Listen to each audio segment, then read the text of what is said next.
Assalomu alaykum, hurmatli kuzatuvchilar. Bugun sizlar bilan SAT matematikasining geometriya va trigonometriyaga oid keyingi video darsi ko'rib chiqamiz. Bu demak, ikkinchi video dars bo'ladi.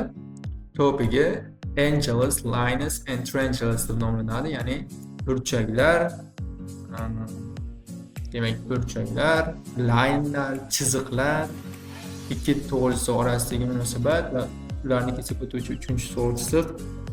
Va albatta uchburchaklar, ularning turlari, xossalari, similar uchburchaklar, ya'ni bir-biriga o'xshash uchburchaklar haqida gaplashamiz. Videoni boshlashdan oldin albatta ijtimoiy tarmoqlardagi sahifalarimizni sizga taklif qilaman. Bu Telegram channel SAT Math English, YouTube channel channel SAT English Mathematics. Demak boshlaymiz. Bugungi rejamiz quyidagicha. Birinchi navbatda angel haqida ma'lumot, ya'ni burchaklar o'zi nima, qayerdan kelib chiqqan yoki nimada foydalaniladi, o'zi nima, qanday o'lchovi aniqlaydi, ya'ni shunga o'xshagan misollar. Lines ikki to'g'ri chiziq va ularni kesib o'tadigan, ikki parallel to'g'ri chiziq va ularni kesib o'tadigan uchinchi to'g'ri chiziq orasidagi relationshiplar, ya'ni o'zaro bog'liqliklarni o'rganib chiqamiz. Uchinchisi triangle. Bu demak trianglelarning turlari va u har bitta turi qanaqa o'zini xossasiga, unik xossasiga ega ekanligi. Bundan tashqari similar uchburchaklar haqida gaplashamiz, ya'ni o'xshashligi va o'sha o'xshashlik orqali qanday sizlarga misol berilishi mumkin yoki aynan SAT yuzasidan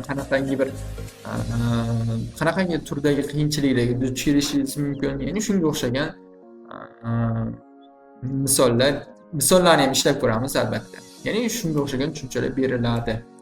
Va terminlar, ya'ni umumiy olganda shu mavzumizga doir muhim bo'lgan, biz bilishimiz kerak bo'lgan terminlarni, demak o'zbekchaga tarjimasini ko'ramiz. Demak boshladik. Birinchisi angles, burchak. Demak, har doimgidek o'sha o'qib beraman va umumiy tushuncha berishga harakat qilaman. In mathematics, an angle is a fundamental concept defined as, ya'ni shunaqa qilib aniqlanishi mumkin, ya'ni ikki turdagi definitioni bor buni. Birinchisi the figure formed by two rays or lines, ikki to'g'ri chiziq orasida shakllangan figura desak bo'ladi. That share a common endpoint, call it the vertex. Ya'ni common endpoint bilan ular o'zaro bir-biriga bog'langan desak ham bo'laveradi. Umuman ikkita line va ularni common endpoint, ya'ni tugash nuqtasini bir-biriga bog'lovchi shakl desak bo'laveradi umumiy olganda. Shunchaki burchak. Ikkinchisi undan ham yaxshiroq definition beradi. The measure of the rotation, okay. The measure of rotation or the amount of opening. Amount of opening of the measure, rotation of the measure or something like that. Between these two rays. Ya'ni ikki demak line rays, ikki line'dagi o'zaro bu narsani mana bu yerdan ko'rib turibmiz. Ya'ni ikkita bitta to'g'ri chiziq bo'ladigan bo'lsa, ularning end pointi mana bu yerda joylashgan va ularni qanchalik ochiqligi, ya'ni orasidagi qiyalik qanchaligini aniqlovchi o'lchov deb nomlasak bo'ladi. Ya'ni mana bu qanchalik ochiq, qanchalik open, yoki rotatsiyasi qanchalik aylanyapti mana bu nuqtadan. Mana bu yerga kelish uchun mana shu narsani aytishimiz mumkin. Demak davomi, this measure, bu o'lchov, is typically expressed in degrees, degreelarda, ya'ni graduslarda va radianlarda ifodalanadi. Odatda shunaqa ifodalanadi deb aytyapti. Misol uchun 90 gradus.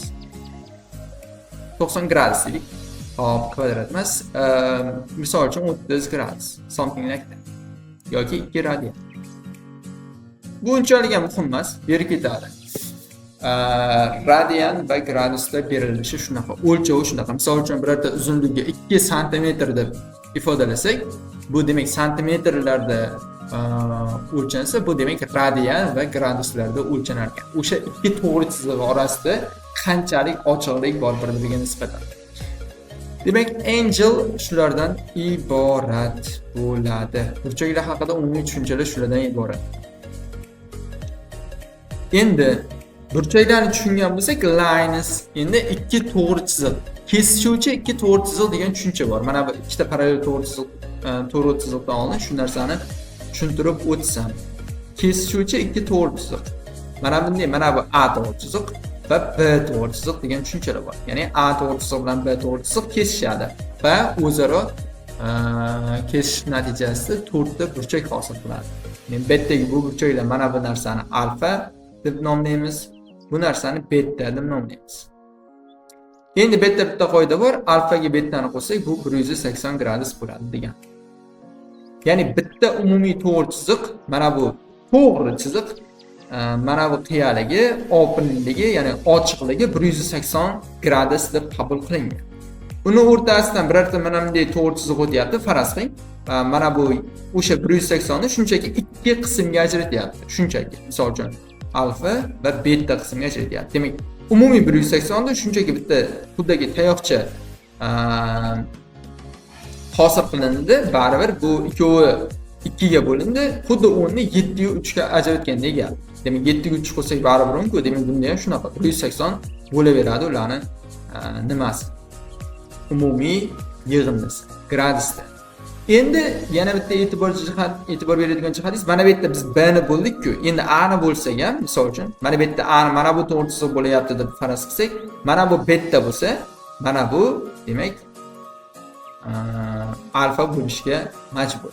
Chunki mana bu uchun nima 180 hosil qilish kerak edi. Misol uchun, mana buni 100 desak, mana bu 80 bo'lishi kerak. 180 ligidan. Ikkovini qo'shsak keyin 180 bo'ladi.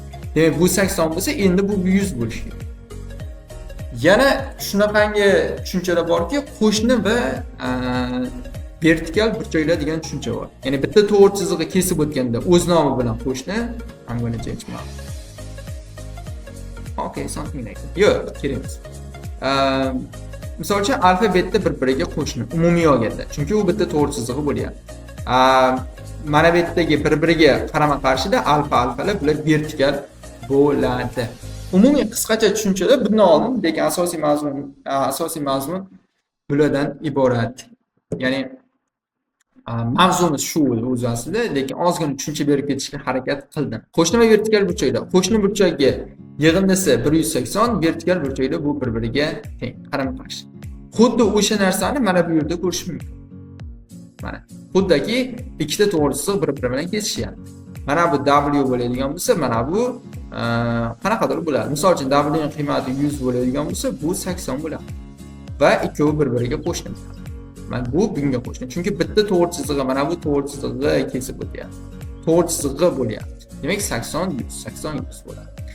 Endi yana corresponding angles are equal. Ya'ni o'zaro mutanosib degani corresponding yoki o'zaro bir-biriga bog'liq, o'zaro mos keladigan desak bo'laveradi. Ichki almashuvchi burchak degan tushuncha bor. Ya'ni o'zaro bir-biriga mos keladigan burchaklar bir-biriga teng bo'ladi. Qachonki ikkita parallel to'g'ri chiziqni uchinchi bir to'g'ri chiziq kesib o'tsa, ikkovidan ham kesib o'tsa.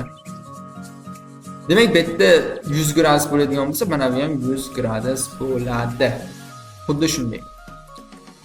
Endi yana ko'rsatib qo'ygan, ya'ni umumiy nimalarda mana bu x gradus bo'ladigan bo'lsa, bu ham x gradus bo'ladi. Chunki ikkalasi ham bir xil qiyaligida bo'lyapti. Chunki ikkovi ham parallelda.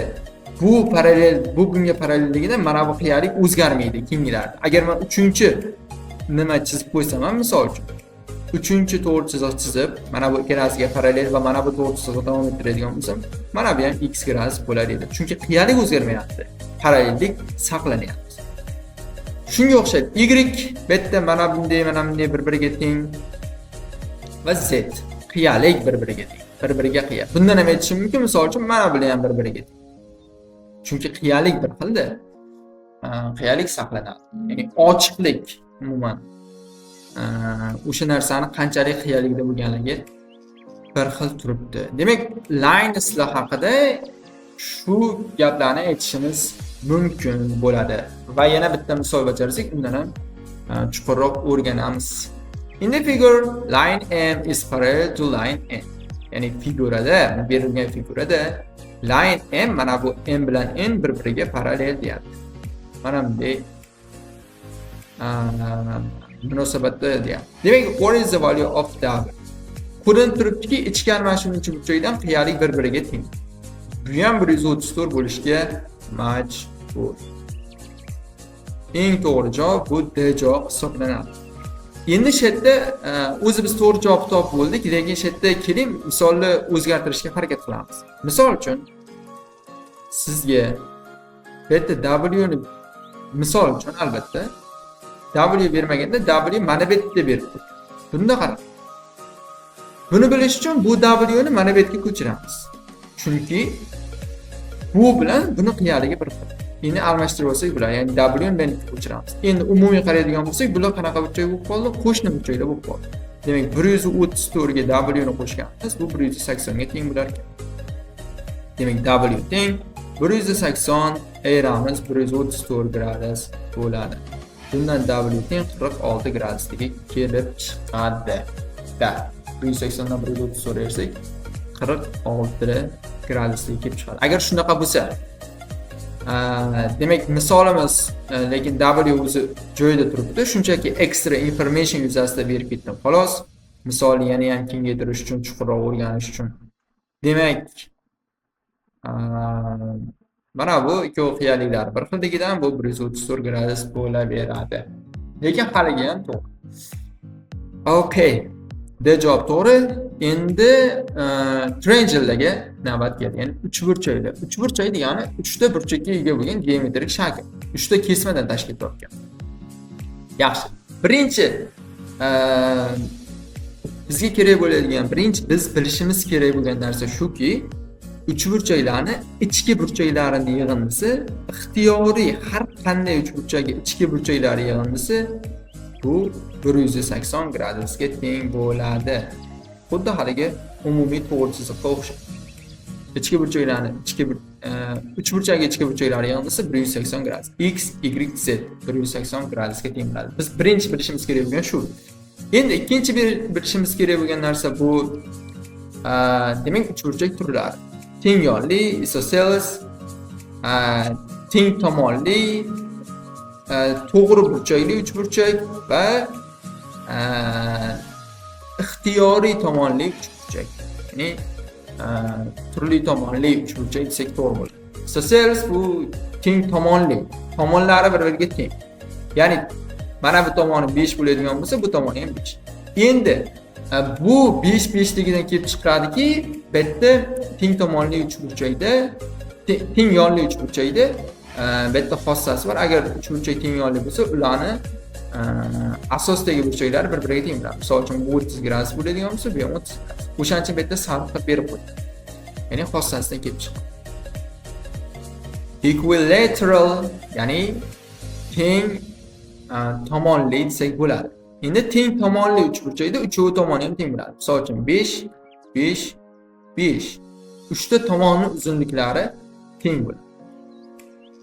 Xossasi hamma burchaklari bir-biriga teng bo'ladi. Bu burchaklari bir-biriga teng bo'lishdan umumiy 180 edi-ku, demak o'shani hisob qilganda bu 60 dan bo'lib qolar ekan. Teng tomonlimi bo'ldi. U so'zsiz 60 gradus burchakka ega bo'ladi.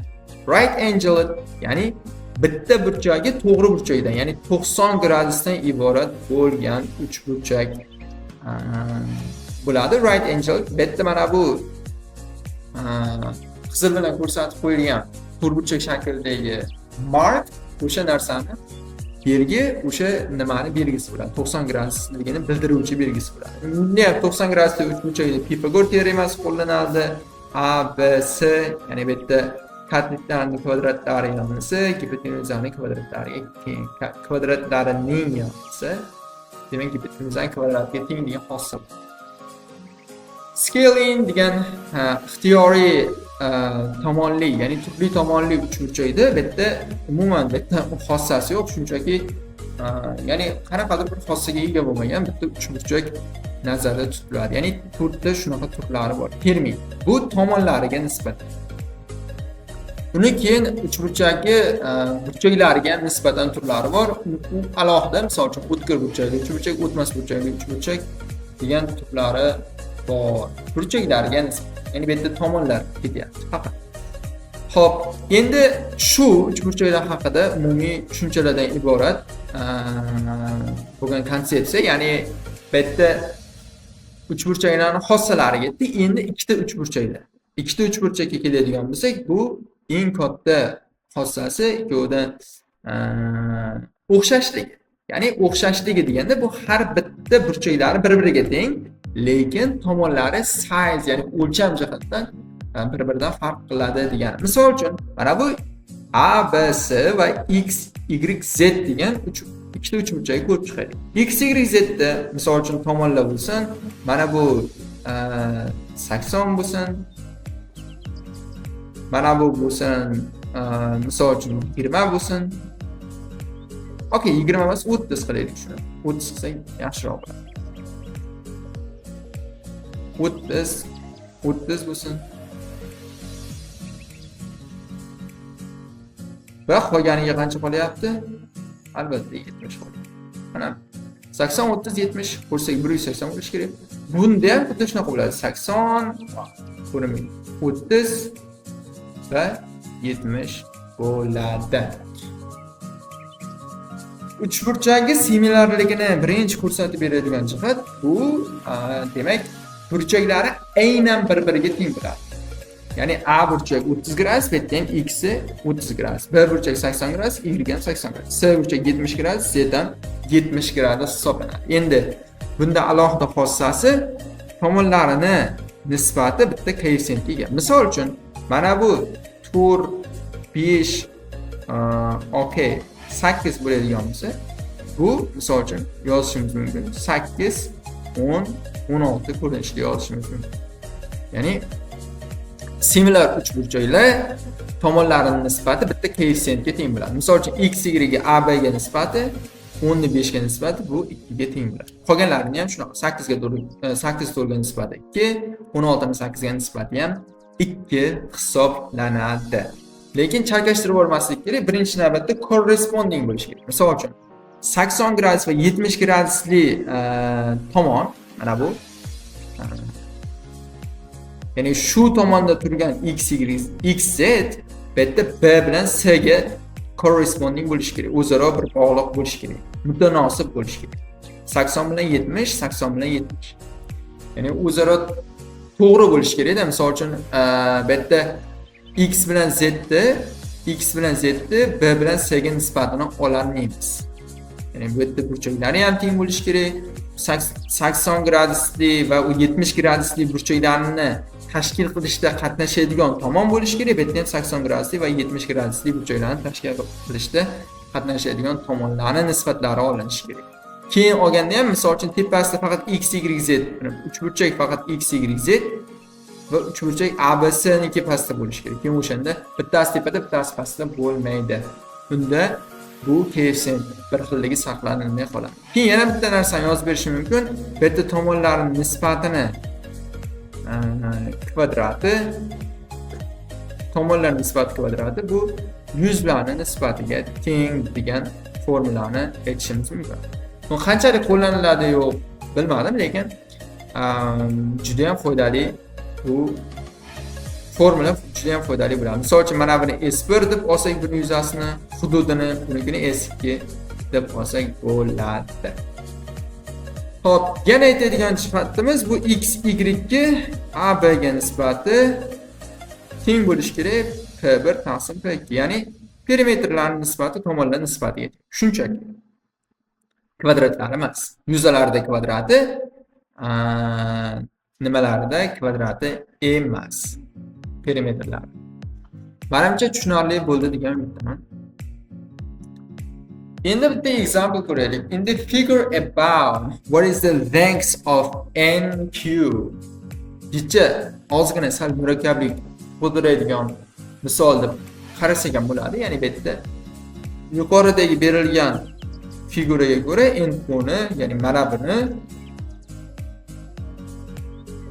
uzunligini toping berilgan ma'lumotlarga ko'ra. Demak, ko'rishimiz mumkin bo'lgan jihat. Ya'ni darrov ko'zga tashlanadigan jihat bu yerda 3 va 4. Birinchi bu demak, mana buni oladigan bo'lsak, to'g'ri burchakli uchburchak va bu ham to'g'ri burchakli uchburchak. Va mana bu to'g'ri burchakli uchburchak, ya'ni M, N, P 3 4 kadetdagi ega. Demak, buni bunday qilib yozishim mumkin. O'xshash uchburchaklar haqida ketyapti. Ana bunday qilib yozib olishim mumkin o'zimga to'g'rilab. Bu demak bo'ladi N va P something and M bo'ladi. Demak NP bu to'g'ri. NM bu 3'dir va katetda kvadratlari yig'indisi biz o'zimizdan kvadratiga deydi. Buni bilamiz, 5lik. Pifagordan kelib chiqadi. Demak, bu 5 men o'zim keltirib chiqardim. Misolda yo'qda, lekin keltirib chiqardim. 4 bilan 3 kvadratlari yig'indisi 25 lik. Keyingisi yana bitta uchburchak yozib olyapman. Bu uchburchak Q bo'ladi. Va P bo'ladi. Tepaga P deb yozyapman.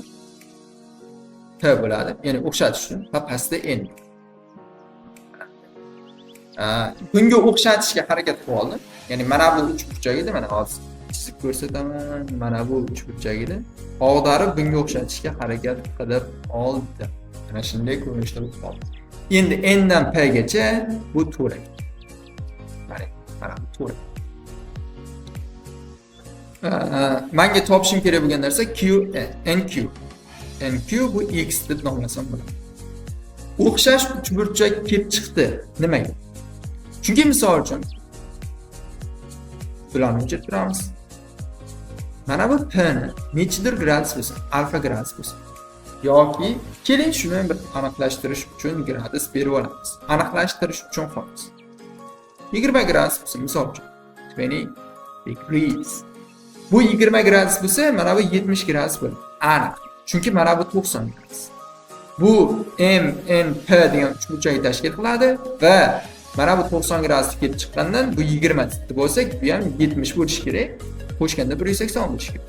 Endi mana bu P ni 20 gradus. Demak, mana bu P ham 20 gradus. Bu 90 gradus, bu ham 90 gradus. Demak, bu ham 70. Ya'ni burchaklar aynan bir. Demak, tomonlarining nisbati bir-biriga teng bo'lishi kerak. Mos tomonlarning nisbati. Demak, P yenga P emas.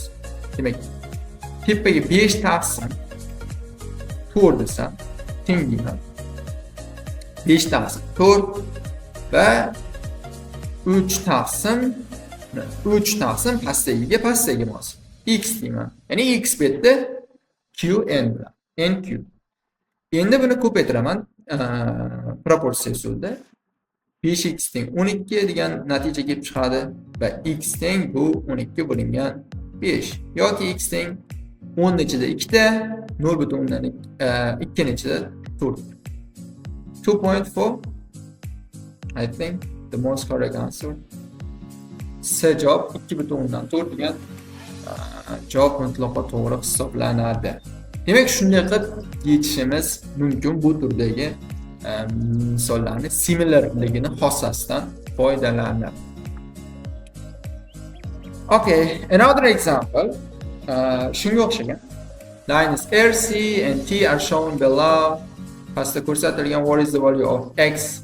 X qiymati nima deyapti? Ya'ni misol berishda turli misollarni, ya'ni umuman bir-biriga o'xshamaydigan turlarni tushuntirib berishga harakat qilaman. O'shanchadan berganman. Ichki va tashqi burchak degan tushuncha bor uch burchak uchun. Mana buni bitta uch burchak deb hisoblasak. Shuningdek x topish kerak ekan. Mana buni bitta uch burchak deb hisoblasak, bu ichki burchak degani ichidagi burchak, tashqi burchak degani mana bu to'g'risida davom ettirganimizdagi mana bu tashqi burchak. Ya'ni mana bu burchak. Mana bu 106 bu tashqi burchak hisoblanadi. Endi buni ichki burchak mana bunday bo'ladi. 106 mana bu umumiy 180 ligidan kelib chiqadigan bo'lsa, bu 74 bo'ladi ichki burchak. Endi mana bu burchagi Bu demek böyle y deydi. Y bo'lsa bu 74 qo'shaman y qo'shaman 23 teng bu 180 ga teng bo'lishi kerak degan. Chunki ichki burchaklar yonmasi 180. Y teng emas, shuni y plus qilaylik. Demak, bu yerdan y plus 90 97 teng 180 gradus. Gradus oxirida qo'yaveramiz. O'zi kerak emas. Y teng 180 ayiraman 97. Y teng, agar adashmayotgan bo'lsam 83 hisoblanadi. 83. Y 83, mana bu 83 ga teng. Umumiy 180 qilish uchun bu 97 gradus bo'ladi. Endi yana bitta narsa bor. Bu x'imiz 97 ga kelib chiqdi. Men buni tushuntirib berishga harakat qildim. Ya'ni 106 dan mana bu 74, keyin 180 ni hosil qiladi. 74 ga 110, 180. Keyin mana bu 23, mana bu y deb oldimda 74 plus y plus 23 dan qo'shsam 90 demak 7, error 83. 100 berganda 80 bo'lardi, 3 deganligi uchun 83. Endi mana bu 83 ligidan bu 97. Endi buni bunday qilib ishlash mumkin. Misol uchun mana bu kerak emas, bu ham kerak emas. Misol uchun biz 74 ni topdik. Bundan 3 burchagi bitta tashqi burchagi demak unga aloqador bo'lmagan ikkita ichki burchaklarning yig'indisiga teng deb atasak bo'laveradi. Shunaqa qoida bor. Ya'ni 74 ga 23 qo'shganmiz. X endi o'sha ayrilganligidan kelib chiqqan, o'zi aslida oddiy narsadan kelib chiqqan. Ya'ni umumiy 180 ligidan. 74 ga shunchaki 23 qo'shib, bu yerda 97 gradus deb topsak ham bo'lar edi bu x. Uchburchak uchun ichki va tashqi burchaklar degan tushunchalar shulardan iborat edi. X 97 gradus. Xo'p, terminli angel burchak, aytayotganimizdek line chiziq, corresponding degani o'zaro mos, mutanosib desak ham bo'laveradi. Isosceles degani bu teng yonli, demak o'sha nimalari ketyapti, turlari, teng tomonli, to'g'ri burchakli degani yoki mana eng nima xos nimalardan bittasi similar. Oh, I'm sorry. Similar. Ya'ni o'xshash degan ma'no. Eng bilishimiz kerak bo'lgan termin shulardan iborat. Tushuntirib berishga harakat qildim. Agar kimda qanaqadir savollar bo'lsa, bemalol komment qismiga yozish mumkin. Albatta, uni ko'rib chiqamiz. Ko'rib chiqib javob yozishga harakat qilamiz, actually. Videoni shu joygacha tomosha qilganingizga hammaga rahmat. Good luck test takers. You got this.